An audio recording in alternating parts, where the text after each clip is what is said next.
आपके मन में प्रेरणा की कमी तो नहीं हो रही, यानी कि अपनी मोटिवेशन को कॉन्शियसली देखिए। ये प्रीलिम्स का फेलियर नहीं है, ये बड़ा फेलियर नहीं है, लेकिन एक टेस्ट सीरीज का फेलियर तो है।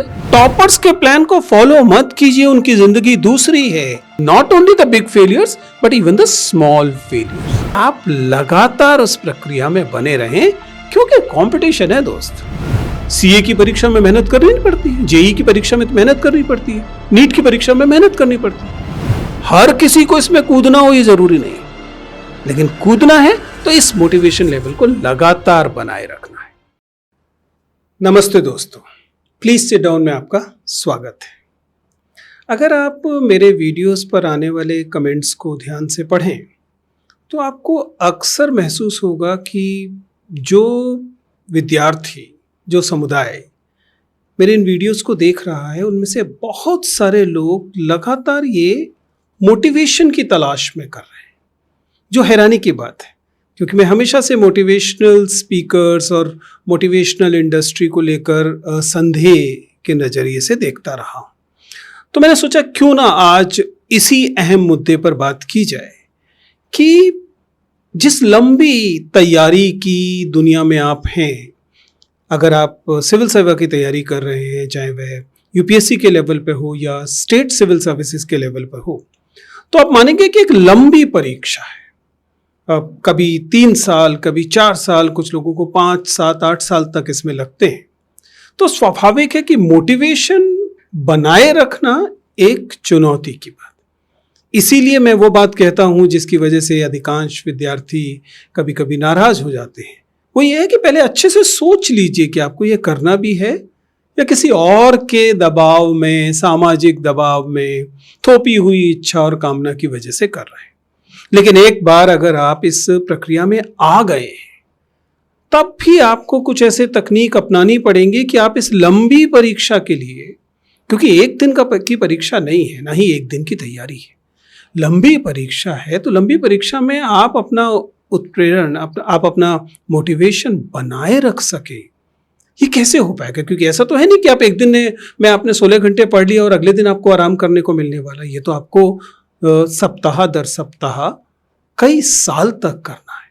तो क्या तरीका हो कि आपका मोटिवेशन बना रहे, आप इस प्रक्रिया से उचाट ना हो जाएं, इससे आप बाहर ना चले जाएं। आज के वीडियो में हम इस पर ही बात करेंगे, और इसलिए मेरा आपसे अनुरोध है कि वीडियो को एक तो अंत तक देखें और इस बात को भी समझें कि मोटिवेशन एक वन साइज फिट ऑल प्रक्रिया नहीं है। यानी कि आपको खुद इस बात की तलाश करनी होगी कि जो चीजें आप बताई जा रही हैं, इनमें से कौन सी चीजें आप पर काम करेंगी, और उसके तहत आप अपने आप को मोटिवेट रखने की कोशिश करेंगे।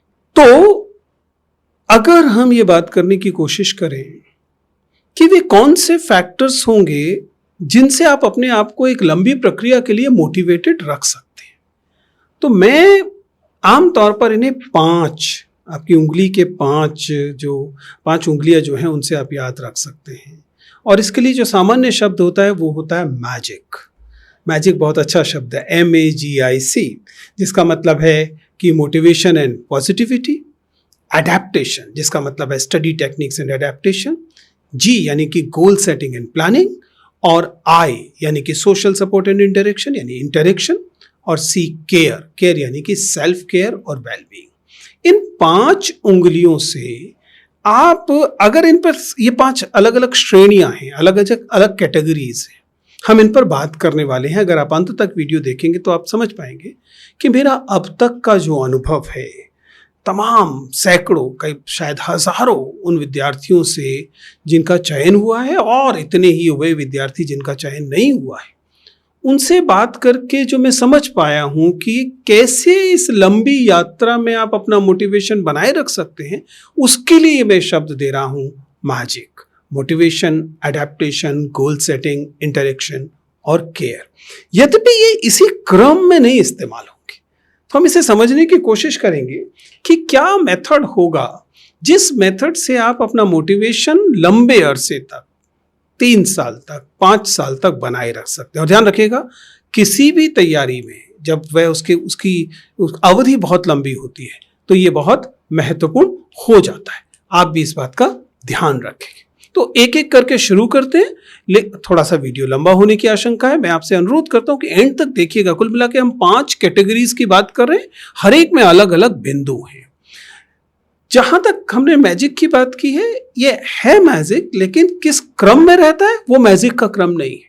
आप मोटिवेशन के क्रम से इसे नहीं समझ सकते, क्योंकि सबसे पहली श्रेणी जिसमें आपको ध्यान रखना है, जिससे कि आप अपने उत्साह को बनाए रख सकते हैं, उसका तरीका, उसमें सबसे पहला जो है वो है गोल सेटिंग एंड प्लानिंग। जब आप इस परीक्षा के लिए उतरते हैं तो आपको पता है कि ये 4 दिन की तैयारी नहीं है। आप में से बहुत सारे लोग बीटेक करके आते हैं, ग्रेजुएशन करके आते हैं, और वहाँ इस किस्म की तैयारी रहती है कि आप सेमेस्टर एग्जाम से जस्ट 2 दिन पहले पढ़ना शुरू करते हैं, 3 दिन पहले पढ़ना शुरू करते हैं, और उसमें इंटेंसली पढ़ते हैं, और उतनी भर से आपका काम सेमेस्टर एग्जाम के लिए चल जाता है।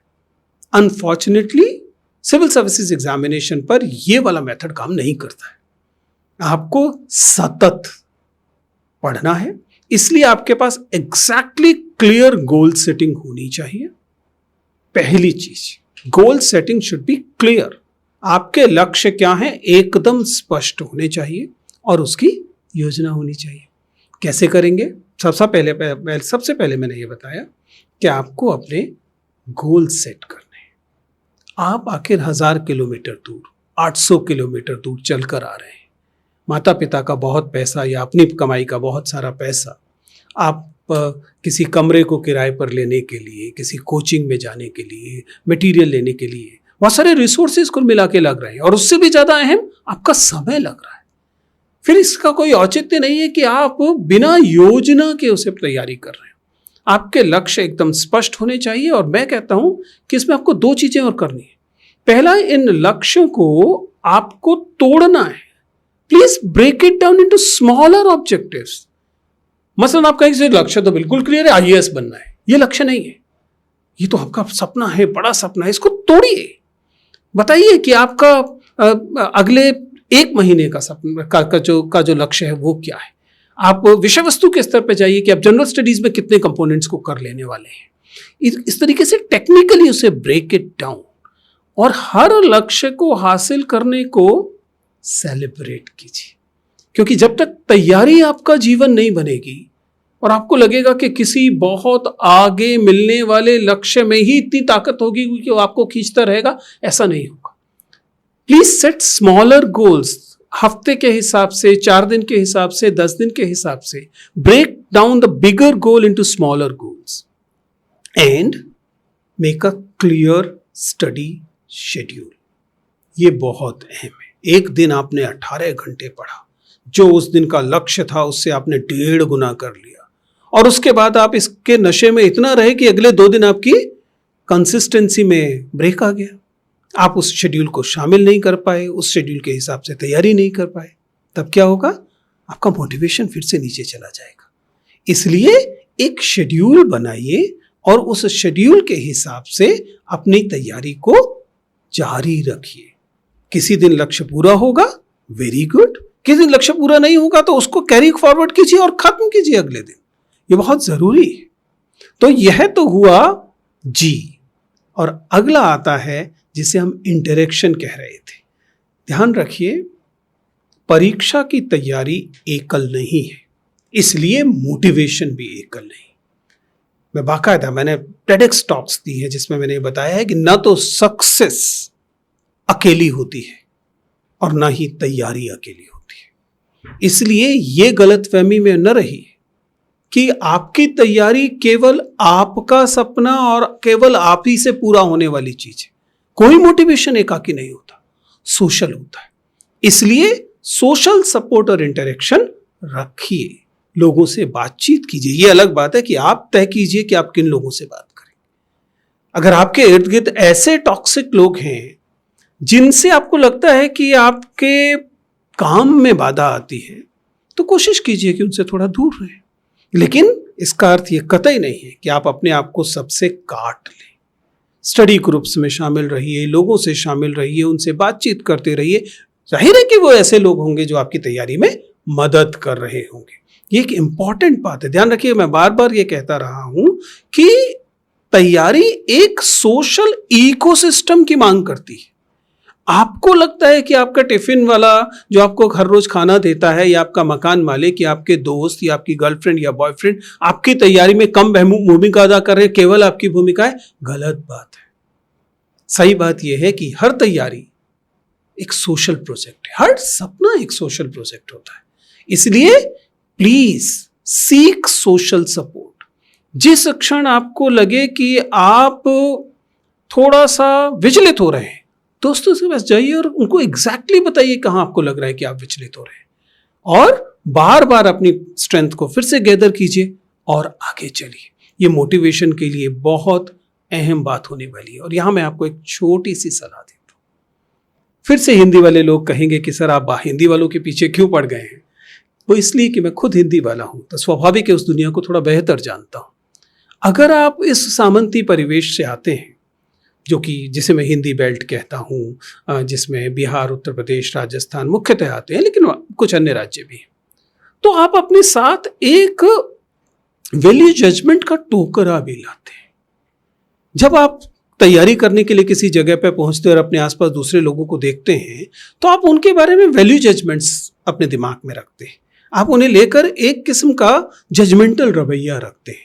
ये लोग इस तरफ से आते हैं इसलिए ऐसे होते हैं, ये लोग ये अमुक चीज़ खाते हैं या अमुक चीज़ पीते हैं इसलिए ऐसे होते हैं, इनकी आदतें ऐसी हैं, अरे ये तो बिगड़ा हुआ लड़का है, ये तो बियर पीता है, अरे ये तो रिलेशनशिप्स में है, इससे हमारी तैयारी भटक जाएगी।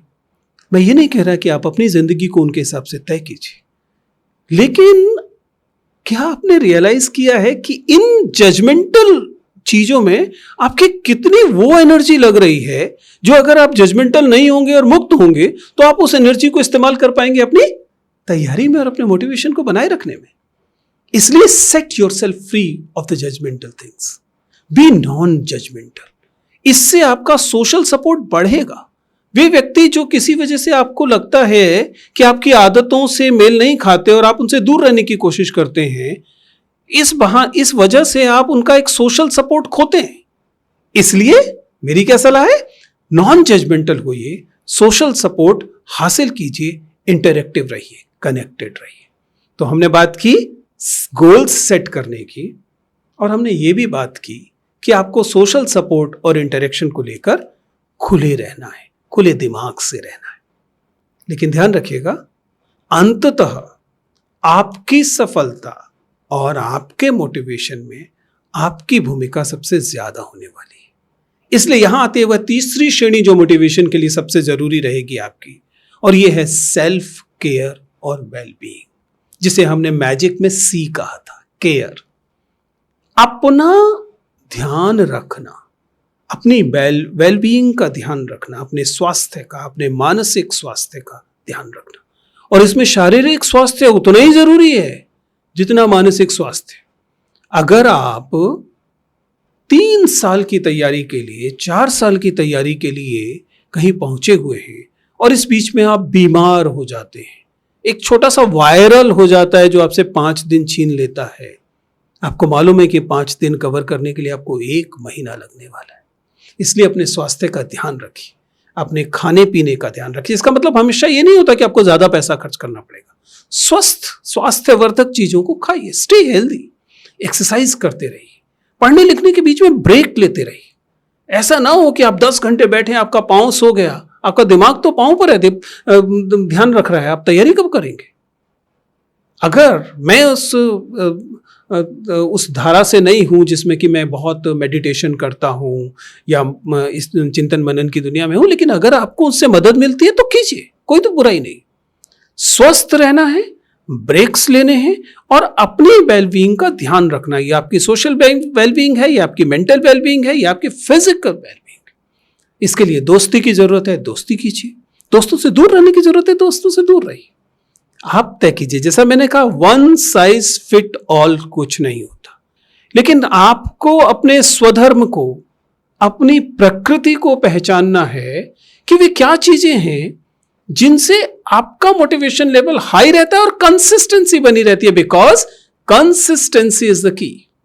तो आपको उस चीज को, अपने आप को संभाल कर रखना है। तो ये हुआ सी, केयर। अब वह चीज आती है जिसे हमने मैजिक में सबसे पहले कहा था, हालांकि मैं बता रहा हूं चौथे नंबर पर। वह इसलिए कि मुझे लगता है कि उन चीजों को तैयार करने के बाद आप उस मोटिवेशन और पॉजिटिविटी जो असली श्रेणी है, अगली श्रेणी है, उस तक पहुंचेंगे। इसमें देखिए आपको ये समझना पड़ेगा दोस्त कि आप एक ऐसी परीक्षा में जा रहे हैं जिसका सपना लगभग आधी आबादी लिए हुए बैठी है, जिसके बारे में ये माना ही जाता है कि दुनिया की कुछ सबसे मुश्किल परीक्षाओं में से है। इसका मतलब है कि फेलियर की आशंकाएं बहुत ज्यादा है। And this fear of failure आपके सर पर रोजाना लदा रहता है। आप पड़ोस में देखते हैं, कंपेयर करने लगते हैं। आप देखने लगते हैं कि उसने इतना पढ़ा, आप इतना ही कर पाए। वह इतना खुश दिखाई दे रहा है, आप कुछ कम खुश दिखाई दे रहे हैं। वो कंसिस्टेंटली पढ़ पा रहा है, आप नहीं पढ़ पा रहे। और ये सब आपके मन में लगातार संदेह के बीज बोएगा कि आप सफल हो पाएंगे कि नहीं हो पाएंगे। आपको ये लगने लगेगा कि आप में वह पॉजिटिव वाइब्स थोड़ी सी कम हो रही हैं और आपको परेशानी होगी। तो मेरी सलाह क्या है? मोटिवेशन को अपने जीवन का अपनी योजना का, अपनी तैयारी का एक महत्वपूर्ण हिस्सा मानिए। यानी कि उसको भी लगातार इवैल्यूएट करते रहिए कि आप लगातार स्टेइंग पॉजिटिव और नॉट। आपके मन में बहुत फियर ऑफ फेलियर तो नहीं आ रहा, आपके मन में प्रेरणा की कमी तो नहीं हो रही। यानी कि अपनी मोटिवेशन को कॉन्शियसली देखिए। सिर्फ तब नहीं जब आपका मोटिवेशन लेवल नीचे चला गया है, बल्कि तब भी जब आपका मोटिवेशन लेवल ऊपर है और आप देख रहे हैं कि पिछले एक हफ्ते में आपने लगातार अपने जो गोल्स सोचे थे उन्हें आप कर पा रहे हैं। तो थोड़ा सा विचार कीजिए कि क्या चीज है जो आप काम कर रही है, फिर उसको दोहराइए। या इसका विपरीत, जब आपको लग रहा है कि आप थोड़ा सा कम मोटिवेटेड महसूस कर रहे हैं, then figure out what is the thing that is forcing you out of touch, और फिर उस पर काम कीजिए। इसमें मैं मूलतः 3 चीजों की बात करता हूं। पहली बात, स्टे पॉजिटिव। दूसरा, स्टे इंस्पायर्ड। और तीसरा, लर्न फ्रॉम योर फेलियर्स। जब मैं फेलियर कह रहा हूं तो प्रीलिम्स में फेल होने का इंतजार मत कीजिए। जो डे टू डे फेलियर से उन्हें पहचानिए। आपने सोचा था कि अगले टेस्ट में, जो आपकी टेस्ट सीरीज का अगला टेस्ट होगा, उस टेस्ट में आप मान लीजिए आपने सोचा था कि इस बार 90 के स्कोर तक पहुंचूंगा प्रीलिम्स में, लेकिन आपने जब टेस्ट का रिजल्ट देखा तो मान लीजिए आप 70 पे पहुंचे। एक फेलियर है ना, ये प्रीलिम्स का फेलियर नहीं है, ये बड़ा फेलियर नहीं है, लेकिन एक टेस्ट सीरीज का फेलियर तो है। लर्न फ्रॉम इट, एनालाइज कीजिए किस वजह से ऐसा हुआ था और फिर उस पर काम कीजिए। So you have to stay positive, you have to stay inspired, and you have to learn from your failures, not only the big failures but even the small failures. इस तरीके से अपने मोटिवेशन को किसी और की जिम्मेदारी मत मानिए। अपने मोटिवेशन पर लगातार काम कीजिए और अपने मोटिवेशन का प्लान खुद तैयार कीजिए। टॉपर्स के प्लान को फॉलो मत कीजिए, उनकी जिंदगी दूसरी है। क्योंकि मोटिवेशन को इंडिविजुअल फैक्टर नहीं मानना है, वो आपका सोशल कंस्ट्रक्ट है। आप जिस परिवार से आते हैं, आप जो आहार रखते हैं, जो आपकी संस्कृति है, आप जिस क्षेत्र से आते हैं, आपकी जो आर्थिक स्थिति है, आपकी जो राजनीतिक और जातीय स्थिति है, सब, आपकी लैंगिकता, सब के सब तय कर रहे हैं कि आपका मोटिवेशन क्या होगा। इसलिए आपके मोटिवेशन के फैक्टर एकदम आपके होंगे। There can not be, as I said, one size fit all. जो किसी और पे काम करता है आप पर काम करेगा ऐसा जरूरी नहीं है। तो इस बात का आप ध्यान रखें। Finally, the category number 5, and which is to me is actually a technical thing and you must understand. Civil services examination किसी अन्य परीक्षा से भिन्न है। उसकी तकनीकें भिन्न है, उसकी जरूरतें भिन्न है, उसकी तैयारी के तरीके एकदम अलग हैं, यहां तक कि उसका सोशल कंस्ट्रक्ट भी एकदम अलग है। तब मेहनत बहुत सारी परीक्षाओं में करनी पड़ती है। सीए की परीक्षा में मेहनत करनी पड़ती है, जेई की परीक्षा में मेहनत करनी पड़ती है, नीट की परीक्षा में मेहनत करनी पड़ती है, लेकिन ये सब एक ही तरीके की मेहनत नहीं है।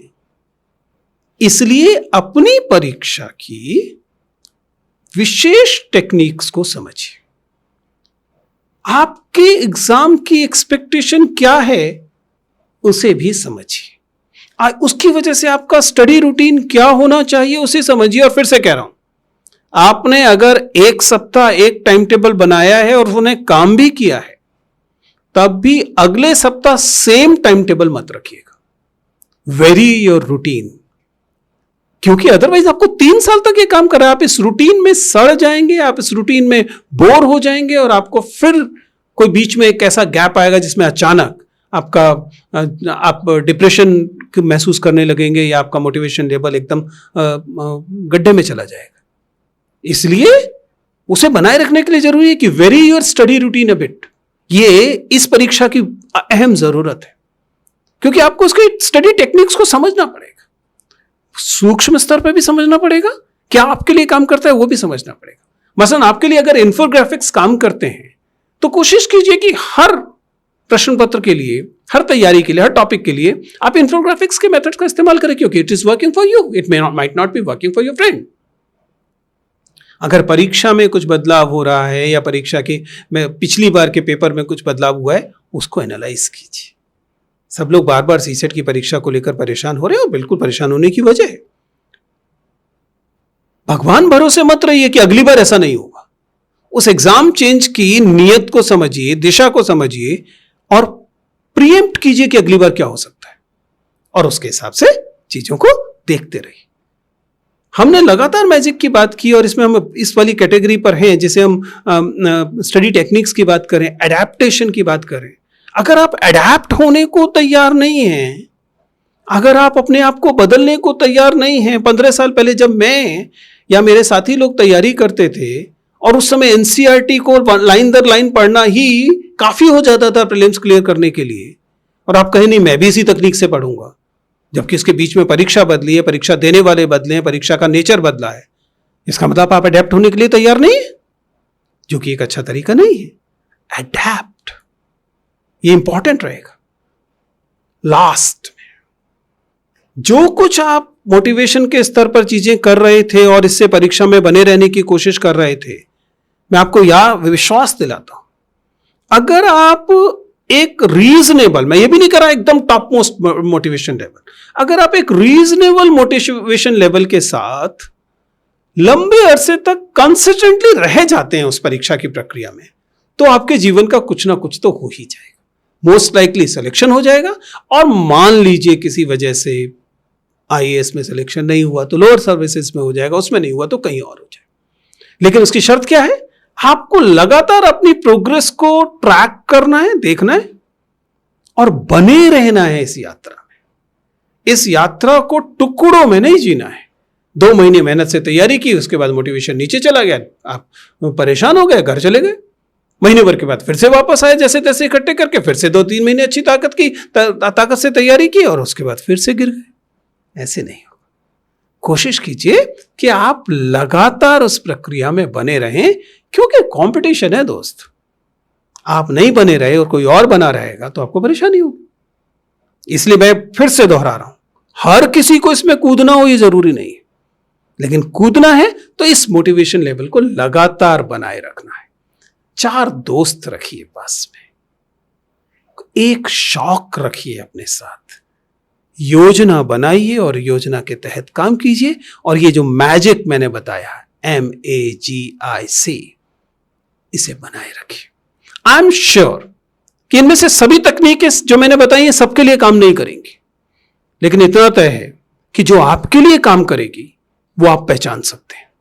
और तरीका यह है कि देखिए कि क्या आपके लिए काम नहीं कर रहा है, कहां आपका मोटिवेशन डिप करता है, किस क्षण पर डिप करता है, उसे पहचानिए और फिर उस पर काम कीजिए। I am sure it will help you. अगर आप ऐसा करेंगे तो आई एम श्योर कि आपका मोटिवेशन लेवल जरूर बना रहेगा। शुक्रिया।